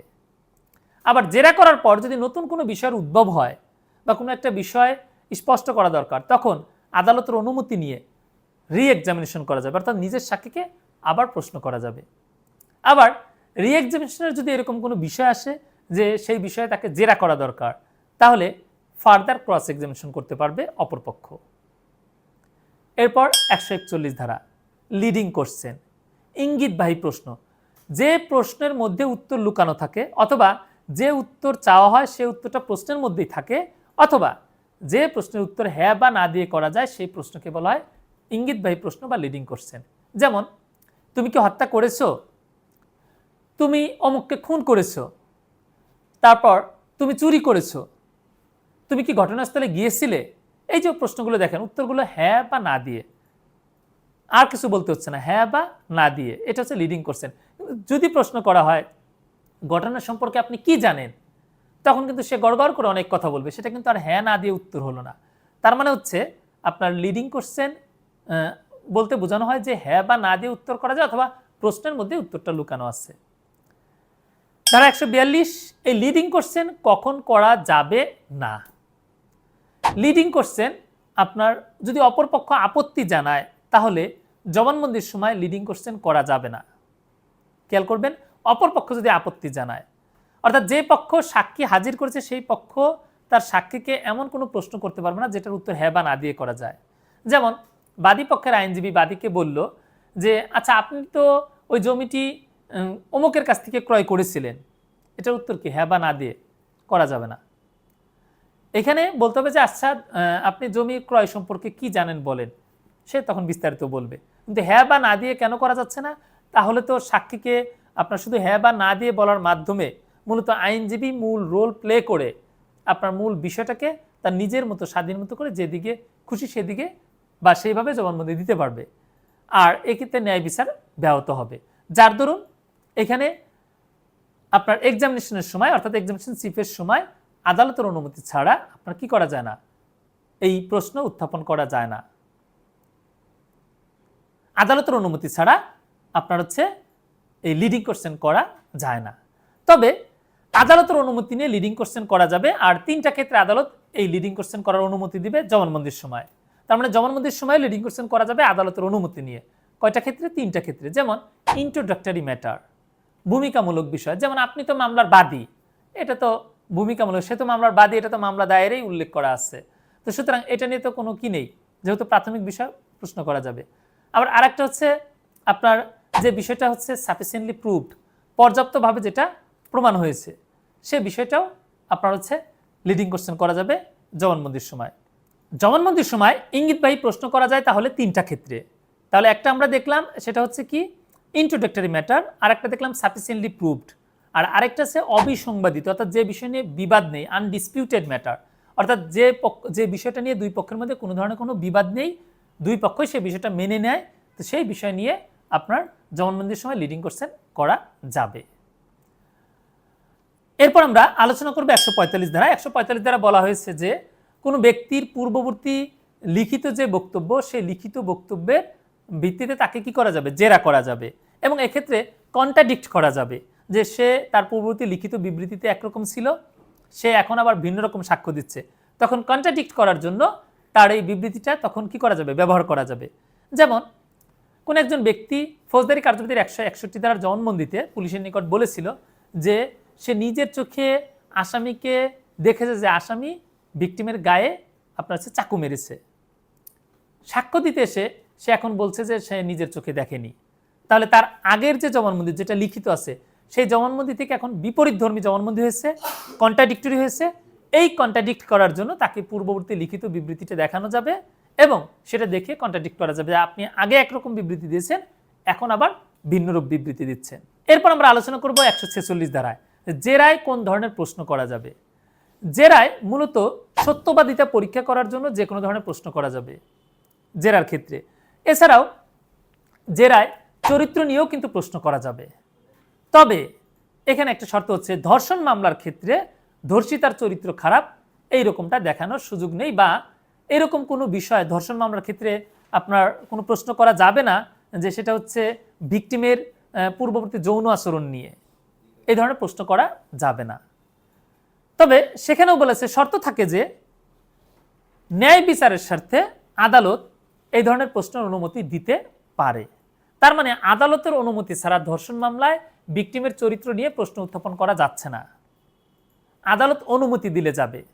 এখন আপনার মনে আসতে পারে যে এরকমটা কেন করা হয়েছে বিধান। মূলত 22 সালে এই সংশোধনটা এসেছে। আমি সংক্ষিপ্তভাবে বলছি, মূল কারণটা হচ্ছে ধর্ষণ মামলার ক্ষেত্রে ভিকটিমের চরিত্র নিয়ে প্রশ্ন উত্থাপন করার সুযোগ থাকলে অনেক সময় দেখা যায় যে ভিকটিমকে এমন সব প্রশ্ন করা হয়, ভিকটিম বিব্রত হয় এবং অনেক সময় বিব্রত হয়ে সেই ধরনের প্রশ্নের উত্তর দিতে পারে না বা দিতে চায় না, যার দরুন ন্যায় বিচার বিঘ্নিত হয়। আর এই ক্ষেত্রে যেটা হয় যে ভিকটিমের চরিত্র খারাপ এটা দেখানোর সুযোগ থাকলে যেটা হয় যে সব সময় ধর্ষণ মামলার ক্ষেত্রে মূল দোষটা ভিকটিমের ঘাড়ে চাপানোর চেষ্টা করা হয়, সেই চেষ্টাটা যাতে বন্ধ হয় এর জন্য এই বিধানটা করা হয়েছে। আবার ধর্ষণ মামলা যদি এরকম হয় যে এই বিষয়টা খুবই প্রাসঙ্গিক, এটা যদি আদালতকে বোঝানো যায় যে ভিকটিমের চরিত্রটা খুবই প্রাসঙ্গিক এই ধর্ষণ মামলায়, সেক্ষেত্রে আদালতের অনুমতি নিয়ে প্রশ্ন করা যাবে। যেমন অনেকেই আছে যে ধর্ষণ মামলার ব্যবসা করে, একের পর এক লোকের বিরুদ্ধে ধর্ষণ মামলা দেয়, 3টা মামলা 5টা মামলা আছে একই জেলায়। তো তখন কিন্তু ওই পক্ষের আইনজীবী দেখাতে পারবে যে এই মহিলার চরিত্র ভালো না, এই মহিলা ধর্ষণ মামলার ব্যবসা করে, সে ইতিপূর্বে আরও 2 জনের বিরুদ্ধে এরকম ধর্ষণ মামলার মিথ্যা অভিযোগ এনেছে। তখন কিন্তু আদালতের অনুমতি নিয়ে তার যে ধর্ষিতার চরিত্র খারাপ বা ভিকটিমের চরিত্র খারাপ সেটা দেখানো যাবে। এরপর আমরা আলোচনা করব 154 ধারা। 154 ধারা মূলত বলা আছে যে পক্ষ সাক্ষী হাজির করে সেই পক্ষ সেই সাক্ষীকে অপর পক্ষের মতো জেরা করতে পারবে আদালতের অনুমতি নিয়ে। আর যেটা সহজে বোঝার জন্য আমরা বলি হোস্টাইল উইটনেস বা বৈরী সাক্ষী। তার মানে আমি আমার সাক্ষীকে হাজির করেছি আদালতে আমার পক্ষে, সেই সাক্ষী এখন অপর পক্ষ দ্বারা প্রভাবিত হয়ে আমার বিরুদ্ধে সাক্ষ্য দিচ্ছে। তখন আমি আদালতের কাছে প্রার্থনা করব যে বিজ্ঞ আদালত এই সাক্ষী বৈরী হয়েছে, এই সাক্ষী হোস্টাইল হয়েছে, সে অপর পক্ষ দ্বারা প্রভাবিত, সে অপর পক্ষের নিকট থেকে ঘুষ গ্রহণ করে সে আমার বিরুদ্ধে মিথ্যা সাক্ষ্য দিচ্ছে, আমি এই সাক্ষীকে জেরা করতে চাই। আদালতের কাছে প্রার্থনা করা হবে। আদালত যদি দেখে যে হ্যাঁ বিষয়টা এমন, তাহলে আদালত অনুমোদন করবে, তারপর আমি সেই সাক্ষীকে জেরা করব যেভাবে জেরা করতে পারতো অপর পক্ষের আইনজীবী। আর এটাকেই বলে হোস্টাইল উইটনেস বা বৈরী সাক্ষী। এরপর আমরা আলোচনা করবো 165 ধারা, যেখানে বলা হয়েছে যে বিচারক সাক্ষীকে প্রশ্ন করতে পারে। সাধারণত বিচার ব্যবস্থা 2 ধরনের হয়, একটা হচ্ছে অ্যাডভার্সারিয়াল আর একটা হচ্ছে ইনকুইজিটরিয়াল। অ্যাডভার্সারিয়াল সিস্টেমে মূলত হচ্ছে বিচারকের ভূমিকা থাকে রেফারির মতো, আইনজীবীরাই অ্যাক্টিভ রোল প্লে করে এবং আইনজীবীরাই সাক্ষীকে প্রশ্ন করে, জেরা করে।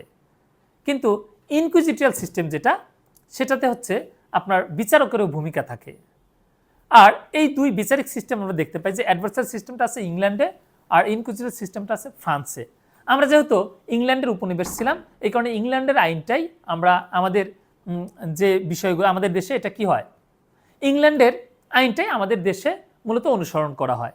অর্থাৎ ইংল্যান্ডের যে সিস্টেমটা, এই যে অ্যাডভার্সারিয়াল সিস্টেমটা, এটা আমাদের দেশে অনুসরণ করা হয়। তবে সাক্ষ্য আইনের 165 ধারাতে এখানে ইনকুইজিটরিয়াল সিস্টেমের এই প্রভাবটা আছে।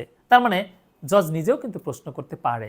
তার মানে সাক্ষীকে যখন জেরা করবে তখন আসামি পক্ষের আইনজীবী বলি বা বাদী পক্ষের আইনজীবী বলি, আইনজীবী যখন প্রশ্ন করবে পাশাপাশি জজ সাহেবও কিন্তু প্রশ্ন করতে পারবে সেই সাক্ষীকে। আর সাক্ষীকে প্রশ্ন করার ক্ষমতা জজ সাহেবকে দেওয়া হয়েছে এই 65 ধারাতে। প্রিয় বার কাউন্সিল এমসিকিউ পরীক্ষার্থীগণ, আমি সাক্ষ্য আইনের 50টি ধারা আলোচনা করলাম, খুবই গুরুত্বপূর্ণ 50টি ধারা। তবে এই 50টি ধারা আমি যেভাবে পড়লাম এটা তো আপনাকে অবশ্যই পড়তে হবে, এর সাথে আনুষঙ্গিক কিছু তথ্য পড়লেই কিন্তু আপনি ইনশাল্লাহ পরীক্ষাতে প্রশ্ন কমন পাবেন। বোনাফাইড ল একাডেমি এজন্য আপনাদের জন্য আয়োজন করছে একটি শর্ট কোর্স। আমরা আপনাদের জন্য একটি সাজেশন প্রস্তুত করেছি, অর্থাৎ 7টা সাবজেক্ট থেকেই গুরুত্বপূর্ণ ধারাগুলো আমরা সিলেক্ট করেছি, যেভাবে আমরা এখন আজকে আলোচনা করলাম যে 50টি ধারা। এরকমভাবে প্রত্যেকটা আইন থেকে আমরা গুরুত্বপূর্ণ ধারাগুলো বিগত সালের প্রশ্ন বিশ্লেষণ করে অ্যানালাইসিস করে আমরা এই সাজেশন প্রস্তুত করেছি। আর সেই সাজেশনের আলোকে আমরা 16টি ক্লাসের মাধ্যমে আপনাদের এই বার কাউন্সিলের যে 7টি সাবজেক্ট আছে সেই সাবজেক্টগুলো আমরা পড়াবো। তার মানে হচ্ছে এখানে আপনারা এই 7টি সাবজেক্টেরই সাজেশন ভিত্তিক পড়াশোনা করতে পারবেন। ক্লাস হবে মোট 16টি, সবগুলো ক্লাস হবে অনলাইনে জুম মিটিংয়ের মাধ্যমে এবং সবগুলো ক্লাসই রেকর্ড করা থাকবে। ক্লাস শুরু হবে 17 এপ্রিল, তবে আপনাকে ভর্তি হতে হবে 10 এপ্রিলের মধ্যে, কারণ আমরা মাত্র 100 জনকে এই সুযোগটা দিচ্ছি। 100 জন ভর্তি হয়ে গেলে আমরা কিন্তু ভর্তিটা ক্লোজ করে দিব। তাই দেরি না করে 10 এপ্রিলের আগে যত দ্রুত সম্ভব আপনারা ভর্তি হয়ে যাবেন। ইতিমধ্যে অনেকেই ভর্তি হয়েছেন, তো বাকি যে আসনগুলো আছে ফাঁকা আসনগুলো এগুলোতে ভর্তি নিশ্চিত করতে ক্যাপশনে যে মোবাইল নাম্বার আছে সেই নম্বরে মাত্র 2000 টাকা পাঠিয়ে আপনি ভর্তি হতে পারবেন। তার মানে আমাদের এই কোর্স ফি হচ্ছে 2000 টাকা। এই 2000 টাকা কোর্স ফি দিয়ে আপনি পাচ্ছেন 16টি এক্সক্লুসিভ ক্লাস, তারপর পাচ্ছেন ক্লাসের রেকর্ড এবং সেই সাথে পাচ্ছেন বোনাফাইড ল একাডেমি কর্তৃক প্রকাশিত সাজেশন ভিত্তিক যে হ্যান্ডনোট, সেই হ্যান্ডনোটের পিডিএফ কপি। তার মানে আমরা যে সাজেশনটি প্রস্তুত করেছি সেই সাজেশনের আলোকে আমরা আবার নোট তৈরি করেছি, সেই হ্যান্ড নোটের পিডিএফ কপি আমরা আপনাদেরকে পাঠিয়ে দিব হোয়াটসঅ্যাপের মাধ্যমে অথবা জিমেইলের মাধ্যমে। তাহলে আর দেরি না করে আপনারা এই কোর্সে ভর্তি হয়ে যান। ইনশাল্লাহ আমরা এই কোর্সে এই যে 50টি ধারা যেভাবে আজ আলোচনা করলাম সাক্ষ্য আইনের, এর চেয়ে আরও বিস্তারিত আরও ভালোভাবে ইনশাল্লাহ আমরা আলোচনা করব। পাশাপাশি অন্যান্য সাবজেক্টেও আমরা এরকম সাজেশন দিব এবং সেই সাজেশনের আলোকেই আমরা আলোচনা করব। ইনশাল্লাহ আমরা আশাবাদী যে আমাদের এই যে সাজেশন ভিত্তিক যে পড়াশোনা, এই পড়াশোনা যদি আপনি করেন সাজেশনের আলোকে, ইনশাল্লাহ আপনি কৃতকার্য হতে পারবেন। 29 নভেম্বর যাদের পরীক্ষা দেওয়ার কথা ছিল কিন্তু 29 নম্বর পরীক্ষা না হয় যারা পরীক্ষা দিতে পারেননি, তারা এই কোর্সে ভর্তি হয়ে আপনাদের এই যে প্রস্তুতির যে একটা মাঝখানে যে গ্যাপ পড়ে গেল সেই গ্যাপটা কিন্তু পূরণ করতে পারবেন। অর্থাৎ যারা পড়াশোনা শুরু করেছিলেন বা পড়াশোনা করেছিলেন কিন্তু ভুলে গিয়েছেন, এই কোর্সটাতে আপনারা কিন্তু সেই বিষয়গুলো রিভিশন দিতে পারবেন। অর্থাৎ এই কোর্সটা করলে সহজেই আপনাদের সেই বিষয়গুলো কিন্তু মনে আসবে। তাছাড়া আপনারা যারা এখনও প্রস্তুতি নেননি কিন্তু পরীক্ষা পাবেন, যেহেতু বার কাউন্সিল এমসিকিউ পরীক্ষা সম্ভাব্য হচ্ছে মে জুন মাসে হতে পারে, তো এখন অনেকেরই কিন্তু ইন্টিমেশনে 6 মাস পূর্ণ হয়েছে, তারা কিন্তু এখন পরীক্ষা পেতে পারেন। কিন্তু এই স্বল্প সময়ে আপনার এই পূর্ণাঙ্গ বা বিস্তারিতভাবে প্রস্তুতি নেওয়া সম্ভব না, সেজন্য আপনাকে এই সাজেশন ভিত্তিক পড়াশোনাটা করতে হবে। আবার যারা পড়াশোনা করেছিলেন ভুলে গিয়েছেন, তারাও কিন্তু এই কোর্সের মাধ্যমে আপনাদের পড়াশোনাগুলো আবার স্মরণ করতে পারেন। সর্বোপরি এই কোর্সটি কিন্তু সবার জন্যই কিন্তু এটা উপযোগী হবে। তো তাহলে দেরি না করে ক্যাপশনে যে মোবাইল নাম্বার আছে সেই নাম্বারে যোগাযোগ করে ভর্তি হয়ে ইনশাল্লাহ আমাদের ক্লাসগুলোতে অংশগ্রহণ করবেন। আর বাকি কথা হবে ক্লাসে। ভালো থাকবেন সবাই, আল্লাহ হাফেজ।